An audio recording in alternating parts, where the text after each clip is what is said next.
यहाँ हमारे सामने एक ग्राफ बना हुआ है। यहाँ एक्स और वाई के दरमियान ग्राफ है। उफ़क़ी सतह पे एक्स है और उमूदी सतह पे वाई है।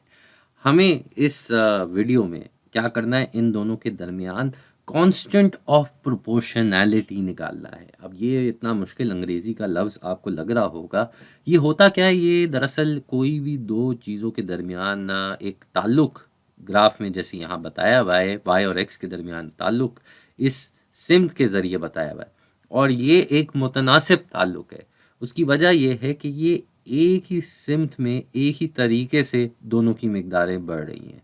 यहाँ से देखा जाए तो वाई की मिक़दार बढ़ रही है, इधर से देखें तो एक्स की मिक़दार बढ़ रही है।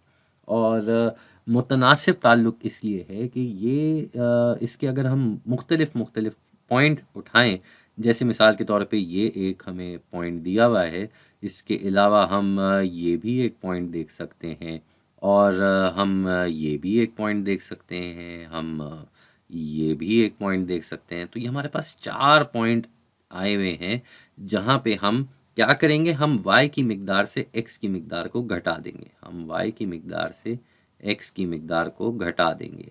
अब जैसे यहाँ जो हमें पहला पॉइंट दिया हुआ है, इधर x की मिक़दार जो है वो 1 है और y की मिक़दार जो है वो है 3। तो इस हिसाब से y को अगर हम x से तक़सीम करेंगे तो हमारा जवाब 3 आ जाएगा। ठीक है जी।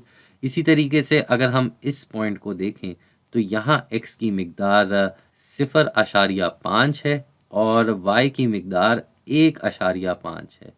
तो इधर भी अगर हम y और x को देखें और y से x को तक़सीम करें तो फिर से हमारा जवाब 3 आएगा, क्योंकि 0.5 1.5 में 3 मरतबा जाता है। अब अगर हम इस पॉइंट को देखें तो यहाँ पे y की मिक़दार ये 5 और 4 के दरमियान आ रही है, ये है 4.5 और इसी पे अगर हम यहाँ देखें तो ये 1 और 2 के दरमियान x आ रहा है इस पॉइंट पे, तो ये हो जाएगा 1.5। इसको ज़रा तरीके से लिख देते हैं, 1.5। तो यहाँ पे भी अगर हम इसको तक़सीम करें, y से x को तक़सीम करें तो फिर से हमारे पास जवाब 3 आ रहा है और आखिर में यहाँ पे y की मिक़दार 6 है और x की मिक़दार जो है वो 2 आ रही है। तो 6 को भी 2 से तक़सीम करते हैं तो जवाब 3 आता है। तो ये जो मुसलसल इनके दरमियान तनासुब की जो मिक़दार है, ये मुसलसल एक जितनी आ रही है, बरकरार है।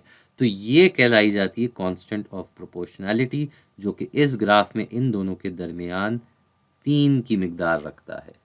तो ये था भई, और इसको हम इक्वेशन के ज़रिए भी बता सकते हैं। इक्वेशन जो होती है वो हमेशा ये इस तरीके से लिखी जाती है जब मुतनासिब ताल्लुक़ हो, और ये जो k है, ये k है दरअसल कांस्टेंट ऑफ प्रोपोर्शनैलिटी। ये k है कांस्टेंट ऑफ प्रोपोर्शनैलिटी। तो यहाँ पे ये इक्वेशन इस ग्राफ में क्या हो जाएगी, ये हो जाएगी y और ये किसके बराबर है, ये 3x के बराबर है। k की जगह हमने 3 लिख दिया क्योंकि यही हमारा जवाब आ रहा है।